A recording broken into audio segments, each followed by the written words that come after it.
Bonjour à tous.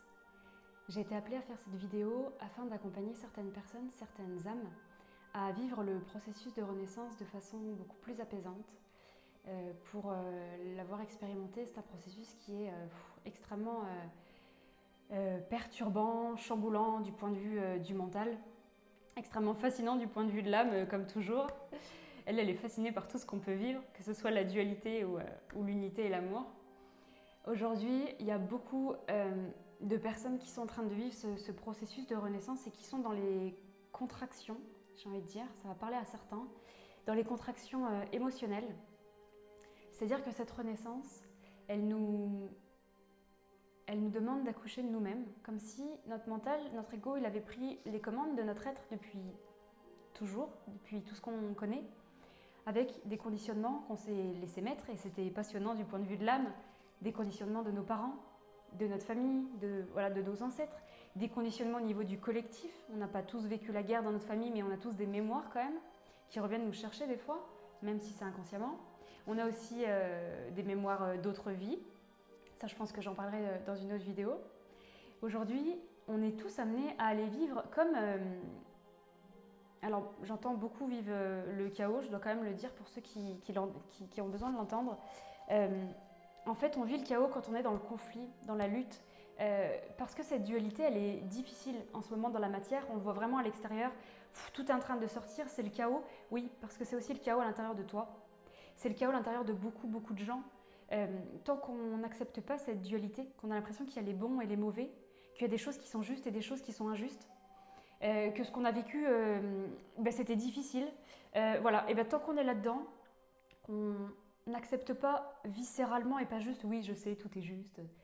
Quand on vraiment on l'ancre pas viscéralement en soi, on est encore dans cette dualité et on cherche toutes les réponses à l'extérieur de soi. On a envie en ce moment que quelqu'un sauve le monde, qu'il y ait un sauveur, qui est... Bah je suis désolée de te le dire mais il n'y aura pas de sauveur en fait. La seule personne qui peut se sauver, c'est toi. La seule personne qui peut changer ce qui se passe à l'intérieur de ton monde, dans ta réalité, c'est toi-même. La seule personne qui peut aller guérir ce qu'il y a en toi, aller voir sa part d'ombre, c'est toi. Et aujourd'hui, c'est comme si on était dans un monde d'illusions où on est sous des lumières, des néons artificiels. On est presque tous nés d'ailleurs sous les néons des salles d'hôpitaux. Et pour voir la véritable lumière, celle qui n'est plus dans la dualité, qui est juste, qui est tout simplement, qui est là, on nous pousse à aller dans nos ombres, dans toutes ces parts qu'on n'a pas envie de découvrir, qu'on n'a pas envie de voir, tout ce qu'on a mis sous le tapis, tu vois. Mais ça, c'est sous le tapis. Et à un moment donné, on a beau faire la poussière ailleurs, sous le tapis, ça sort de temps en temps. Cette ombre, elle est par exemple matérialisée par la colère qui peut sortir parfois de toi, l'énervement, par de la tristesse, par de l'injustice, de la solitude, l'impression d'être différent, d'être séparé des autres, séparé du tout. Tout ça, c'est des parts d'ombre en fait qu'on a vécues et qu'on a reçues de nos parents ou, comme je te disais, d'autres vies ou du collectif. Et ça, on n'a pas envie d'y aller en fait. Parce que le mental, il fait tout pour ne pas te laisser souffrir. Et c'est un super copain quand il fait ça. Non, je te laisserai pas être triste. Non, recommence pas une histoire d'amour parce que tu peux être triste. Non, ne reste pas tout seul parce que la solitude, ça fait tellement mal, tu sais. Parce que tu l'as vécu et que ça t'a fait mal. Sauf que ces parts-là, elles vont toujours revenir. Toujours. À nouveau, je vais me sentir seule. À nouveau, je vais avoir des échecs amoureux. À nouveau. Pourquoi? Parce qu'en fait, je suis pas allée embrasser, je suis pas allée aimer, consoler cette part de moi qui a eu mal et qui a eu peur en fait. Qui a eu juste très peur. Et le contraire de l'amour, c'est pas la haine, c'est juste la peur en fait. Aujourd'hui, cette renaissance, elle te propose, mais libre à toi, d'aller vers l'amour, d'arrêter d'être dans cette dualité qu'en fait, qui n'est qu'en toi en fait. Tout ce qui se passe à l'extérieur de toi, c'est ce qui se passe en toi, c'est ce qui se joue en toi. Donc tout ce qui te fait souffrir dehors, c'est juste là pour te réveiller, te dire attention, attention, ça fait mal là, attention, t'as une blessure. J'en parle dans mes livres en parlant de citron par exemple. On te met juste du jus où t'as mal en fait, en te disant mais s'il te plaît, guéris-toi. Accepte. Accepte que cette part, elle venait pas de toi. Elle venait peut-être de tes ancêtres, elle venait peut-être de plus loin, elle venait peut-être d'autres choses. Mais accepte-la au lieu de lutter contre elle. Et pour beaucoup, on est dans un processus, puisque toute l'énergie de la Terre est en train de monter, où on est un petit peu déboussolé selon les phases de la Renaissance, parce qu'on est comme dans une une gestation en fait. On est en train d'accoucher de nous-mêmes. Donc pendant des années, des dizaines d'années pour certains, c'est l'ego, l'âme qui avait le contrôle, qui nous conditionnait quand même dans nos peurs, qui nous empêchait finalement d'être véritablement nous-mêmes. Et là, c'est comme si notre âme, sa fréquence, elle est tellement forte, elle ne peut plus en fait s'empêcher de prendre les commandes parce qu'elle veut que tu vives l'amour tout simplement. Elle veut que tu puisses vivre, alors c'est utopiste, mais le paradis sur terre parce qu'on est venu pour ça finalement. On n'est pas venu pour se faire la guéguerre. Mais c'était une expérience passionnante vis-à-vis de l'âme de le vivre. Aujourd'hui, cette gestation, elle te dit « Waouh, tu es en train d'accoucher d'un être, le plus bel être du monde qui est toi-même. Tu es en train d'accoucher de ton âme. Tu es en train de te découvrir véritablement. » Et pour ça, alors ce processus, il est différent pour chacun. Maintenant, il y a des choses que je retrouve que moi-même j'ai vécues, que je retrouve dans beaucoup de mes séances. Il y a plusieurs phases et la première, en fait, elle peut durer longtemps. Elle passe par une phase de déconditionnement où on va lâcher petit à petit tous les conditionnements, non pas qu'on nous a mis, mais qu'on s'est laissé mettre pour jouer le jeu qui était passionnant jusque-là. Tous ces conditionnements qui font que finalement, c'est pas moi en fait tout ça. Tu vois, il y a un moment où, exactement comme je le vis, là, ça bug. Attends, mais en fait, je suis pas ça moi. Mais en fait, ça m'appartient pas. Ah, donc du coup, je suis libre de faire autre chose. Ok. Mais en fait, je suis qui? Mais en fait, je suis qui dans tout ça? Et j'ai envie de faire quoi de ma vie? Parce qu'en fait, si je comprends bien, on est tous reliés. On est tous ensemble, on veut tous la même chose. Sauf que chacun se réveille à son rythme, on va dire. Et c'est juste pour tout le monde. Mais moi, dans ce grand changement-là, qu'est-ce que j'ai envie de faire? Est-ce que je veux prendre ma place? Est-ce que je veux jouer mon rôle? Allez, je vais jouer mon rôle. Et là, on y va à fond. Et on se rend compte qu'en fait, ah mais si déjà je ne me suis pas occupée assez de moi, si je ne suis pas allée dans mes parts d'ombre et que je n'ai pas découvert ma véritable lumière, mais à chaque fois que je m'occupe des autres, bam, ça résonne. Ouh, ça fait un bel effet miroir. Alors merci, d'un côté c'est super, parce que ça me permet de voir encore tout ce que j'ai pas guéri en moi. Mais si tu prends ce temps pour aller vivre ton ombre, accepter tout ce qui sort de toi, accepter de t'aimer entièrement, là tu vas pouvoir recevoir l'amour et le vivre partout autour de toi. C'est la seule condition au départ. Le processus de renaissance, il devient beaucoup plus serein quand déjà on comprend qu'on est en gestation, qu'on accepte que tout ce qui est en train de remonter, comme des grosses contractions, c'est juste des vagues émotionnelles. Et un accouchement, il ne peut pas avoir lieu s'il n'y a pas de contraction. Pour toutes les femmes qui l'ont vécu, s'il n'y a pas de contraction, à part si on fait une péridurale, mais ce n'est pas le plus courant, et là je suis désolée de te le dire, mais on ne va pas vivre de péridurale pour la renaissance au niveau de l'âme. Il faut subir les contractions, ou en tout cas les vivre, pas obligatoirement les subir, hein, mais les vivre en conscience, même si la plupart les subissent aujourd'hui, et c'est pour ça que je fais cette vidéo. À chaque fois qu'il y a une contraction qui va arriver et que tu vas vraiment te remettre en question et te dire mais qu'est-ce que je fais là, et en plus j'ai peur parce qu'il se passe plein de choses dehors, et mais qu'est-ce qui va nous arriver, respire, respire.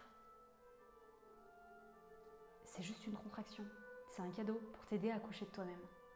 Respire, tout va bien, tout va bien, on est tous ensemble. Alors c'est vrai qu'il y a des premiers de cordée. Il y en a qui sont en train d'ascensionner avant les autres, on va dire.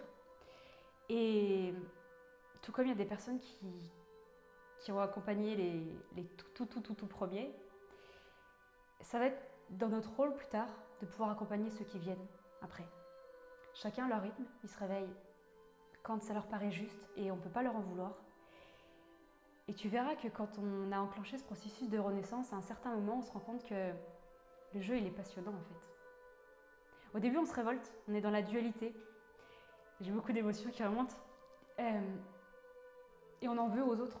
En fait, on en veut aux autres, mais on s'en veut à soi-même parce qu'on a envie qu'ils se réveillent tous, on a envie d'être déjà dans ce monde-là et on a l'impression de ne pas faire assez. On a l'impression de servir à rien, d'être tout seul. D'être tout seul. Alors qu'en fait, ce qui est très important, c'est que tu entendes qu'on est tous ensemble. La séparation, c'est une illusion. En plus, en ce moment, tu vois, on se laisse encore plus diviser, parce qu'à l'intérieur de nous, on est divisé. C'est ça qu'on nous demande aujourd'hui, c'est de nous recentrer, de nous retrouver nous-mêmes, pour pouvoir après nous retrouver avec les autres. Pour pouvoir se rendre compte qu'on est vraiment tous ensemble. Parce qu'au fond, j'allais dire tout le monde, mais peut-être tout le monde inconsciemment, parce que certains ne vont pas l'avouer. Mais ce que je ressens, c'est qu'on a tous envie de ce monde de paix, d'amour et d'unité. On a tous envie que la rivalité, elle cesse. Mais c'est tout ce qu'on nous a appris dans cette société, notamment à l'école depuis tout petit. La concurrence, les notes, il fallait être bon partout, il fallait pas montrer sa différence, il fallait pas découvrir ses talents, ses capacités. Aujourd'hui, c'est terminé tout ça. C'est terminé. Regarde, même moi, j'ai inventé un métier, améologue. Ça n'empêche personne de venir me voir. Alors toi aussi, tu peux créer le métier que tu as envie. Toi aussi, tu peux faire ce que tu as envie dans ta vie. On a toutes les barrières qui sont ouvertes. C'est fini les vies où on était, par exemple, des sorcières, où on nous empêchait d'avoir nos pouvoirs, où on a été brûlés sur des bûchers. C'est fini. Il y a plein de choses qui sont terminées en fait aujourd'hui. Aujourd'hui, on a le droit d'utiliser nos capacités. Mais il n'y a que nous qui nous interdisions de les vivre, de les exploiter, de les utiliser. Mais pourquoi moi? Pourquoi moi? Pourquoi toi d'ailleurs? Pourquoi toi tu serais digne d'utiliser tes capacités? Pourquoi toi? C'est ça la question. Après, on arrive dans la légitimité. Tu vois, je te l'annonce à 11 minutes 11. La légitimité. Mais est-ce que je suis légitime d'utiliser tout ça? Et pourquoi on ne se sent pas légitime? Parce qu'il y a beaucoup de vies où on nous a brimés, où on s'est laissé brimer, où on s'est laissé empêcher d'être nous-mêmes. Et ça faisait partie du jeu. Et aujourd'hui, c'est très difficile de se dire à nouveau « Waouh, j'ai le droit, ça y est! Waouh, ça y est, j'ai le droit d'utiliser mes capacités. Oui, tu as le droit. Oui, mais même plus qu'un droit, c'est un devoir. C'est un devoir. De quel droit tu te permets de priver les autres de ce que tu peux leur apporter? De quel droit tu te permets de priver les autres de ta lumière? De te priver de ta lumière?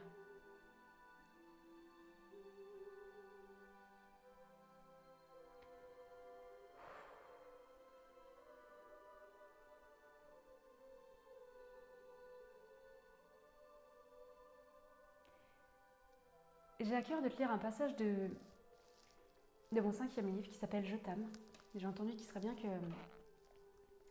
que je le partage aux gens qui écouteraient cette vidéo.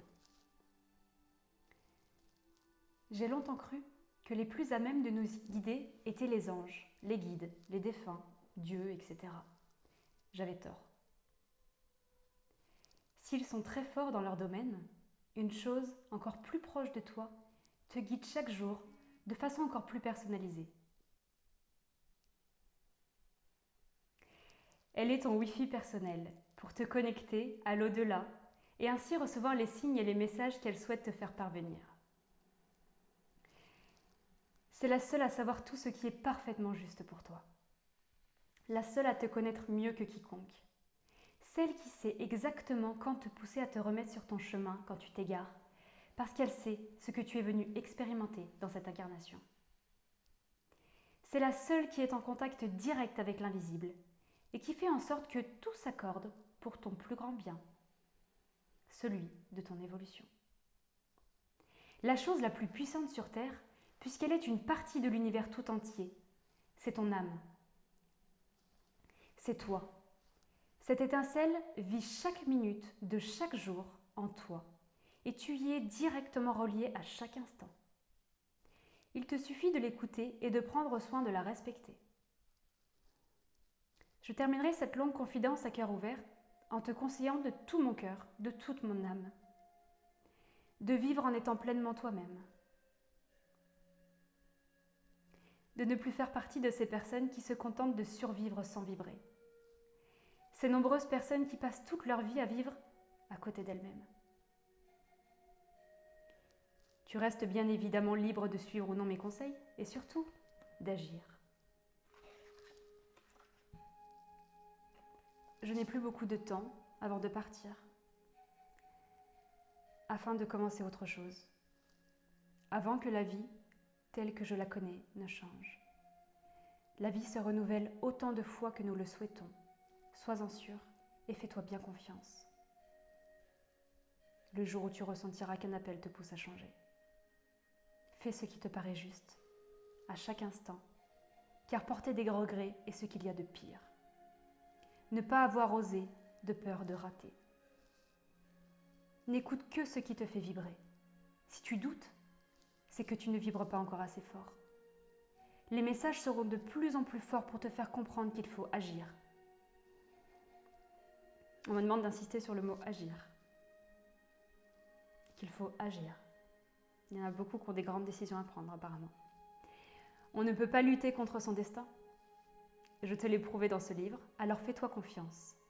Même si tu ne vois pas le haut de l'escalier en montant la première marche, souviens-toi qu'au moment où ton cœur te demande de faire le grand saut, pour changer, un filet t'attend plus bas. Un filet qui apparaît juste après que tu aies accepté de lâcher prise. Tu ne comprendras pas toujours où la vie te mène, ni même quel est le sens de ce qui t'arrive.